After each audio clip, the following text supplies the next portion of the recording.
Three bombs explode on the island of Mallorca at the height of the holiday season. Police were warned and no one was injured, but it comes at a time when thousands of British tourists are going in search of the sun.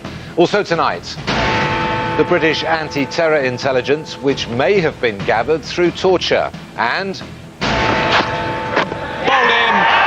humiliation. England are finished off, the series is level, and now the Aussies are favourites to retain the Ashes.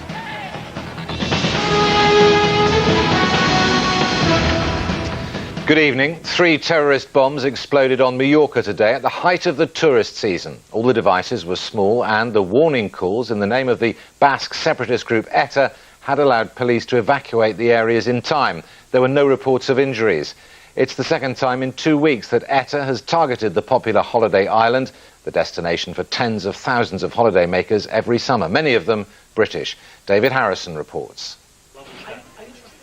Late afternoon and large sections of Palma's seafront are taped off after 3 explosions.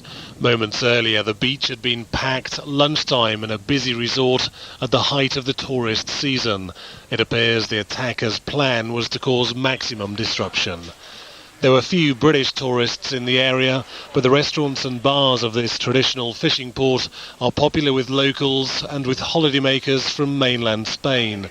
The explosions, which caused no injuries, followed phone warnings in the name of the Basque separatist group ETA. This eyewitness says police arrived suddenly on the scene. They evacuated everyone, and what followed was a low explosion, like a controlled explosion. They first thought it was a pressure cooker exploding in the kitchen, as it were. It was a minor blast, then part of the ceiling collapsed, and people then started thinking twice, and before they knew it, the police were on the scene and the area was evacuated, the beach was evacuated. And then moments later, the second device was found in another nearby bar. Well, they managed to evacuate people from that. But just chaotic scenes. Last month, 2 policemen were killed on Mallorca after a car bomb exploded just yards from several tourist hotels. And the day before, 65 people were injured in a huge explosion on the mainland, ETA claiming responsibility for both attacks. Tonight, Mallorca remains on high alert, the authorities hunting members of an organisation that considers foreign tourists as legitimate targets in its 50-year campaign for an independent state. David Harrison, ITV News. There are calls for a public inquiry tonight after 2 senior cabinet ministers admitted it isn't always possible to tell if overseas intelligence about terrorism has been obtained through torture or not. But the ministers, David Miliband and Alan Johnson, strenuously denied any British collusion in torture. More from our senior political correspondent, Chris Shipp. In many respects, a rare joint statement from the ministers in charge of our secret services didn't tell us much new. Britain does not have a policy to collude in, solicit or directly participate in abuses of prisoners, for which we should be relieved. However, the Foreign and Home Secretaries did fan the flames in the row over torture complicity when they said this: "When detainees are held by our police or armed forces, we can be sure how they are treated. By definition, we cannot have that same level of assurance when they are held by foreign governments."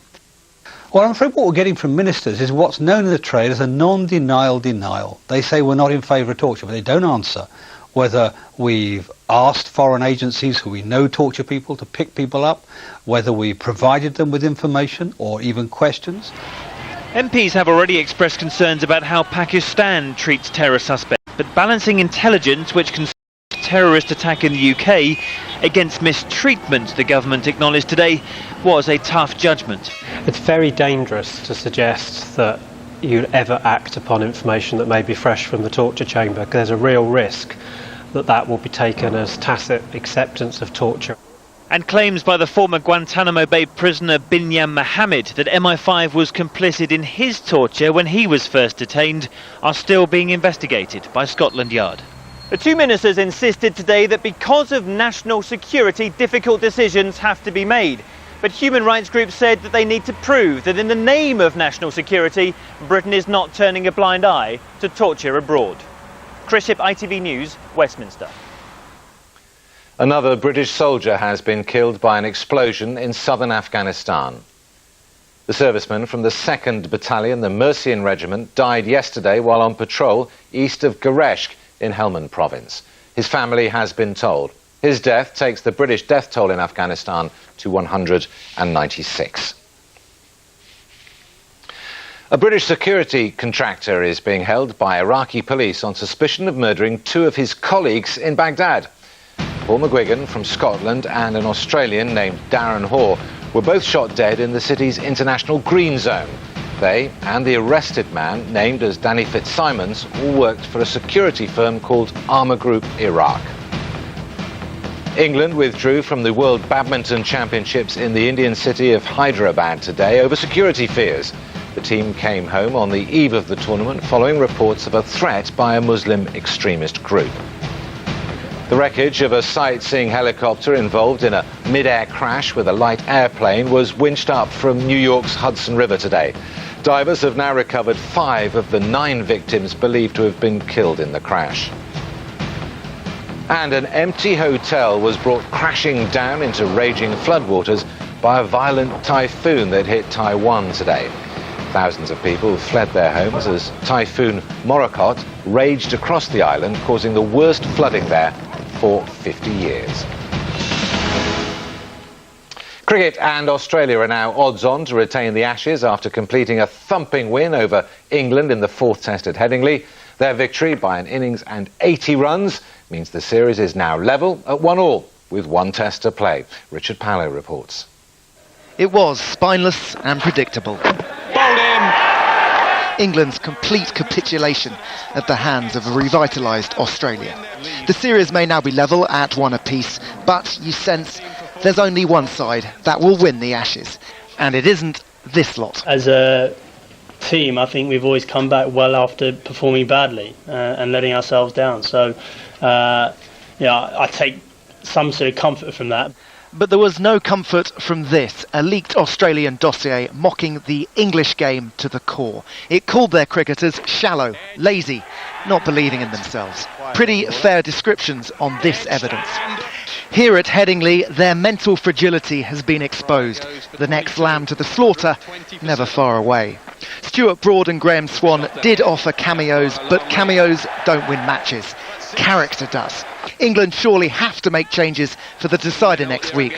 Australia, surprise, surprise, have got their swagger back. It'll be difficult for them to bounce back. Some of our guys that have been struggling for a little bit of touch, some of them probably in the best forms of their careers, which is great. Everything's sort of heading in the right direction for us at exactly the right time of the tours.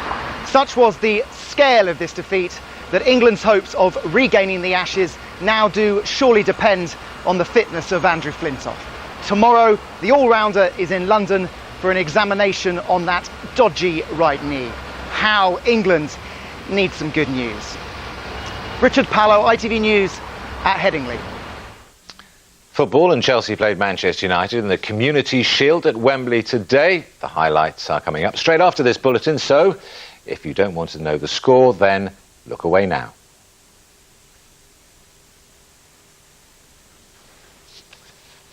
And that's all for now. There are bulletins throughout the night here on ITV1, but from me and the entire weekend team, bye-bye.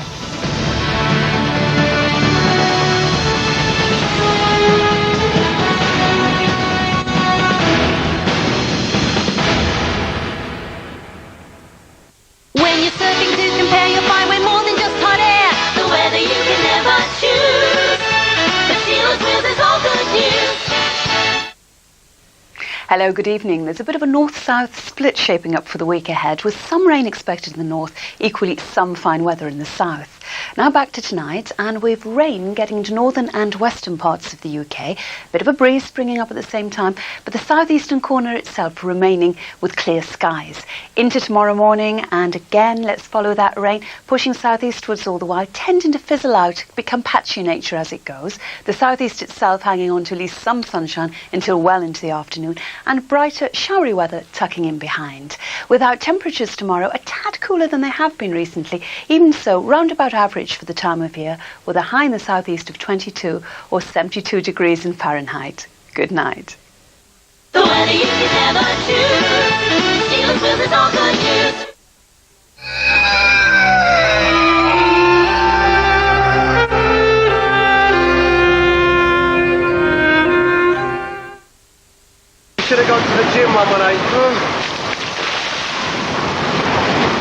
118118.com for whatever, whenever, in all weather. Hello again, it's a good news weather story for the week ahead. It's going to be settled, it'll feel really quite warm, and we've got some mainly dry and bright weather heading our way as well. Overnight tonight, a fine night in fact, well broken cloud, just a small chance of a light shower arriving in the north of our region, but mild for all of us. Temperatures in central London sticking at around 17 degrees Celsius, just a little bit cooler than that out of town. Now tomorrow morning there will be a fair bit of cloud around, but every now and again it'll break up and there'll be the odd glimmer of brightness as well. A bit more of a breeze tomorrow, but it's blowing in from a fairly mild direction, so a fairly warm and humid day lies ahead of us. By the afternoon there's more than a good chance of some spits of light rain arriving in the wind, mainly out here to the west of our region, but still some glimmers of brightness are possible as well, and not too bad in terms of temperatures. Tomorrow's high is 24 degrees Celsius.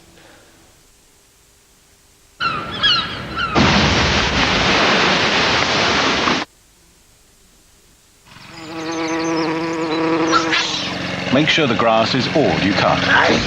Electrical Safety Council, sponsors of ITV Pollen Count. The grass pollen season is at an end, but the weed pollen season is now underway. But luckily, with enough cloud and some spots of rain around tomorrow, we're going to see those pollen levels in the low category, but probably back up to moderate for Tuesday. A very good night to you.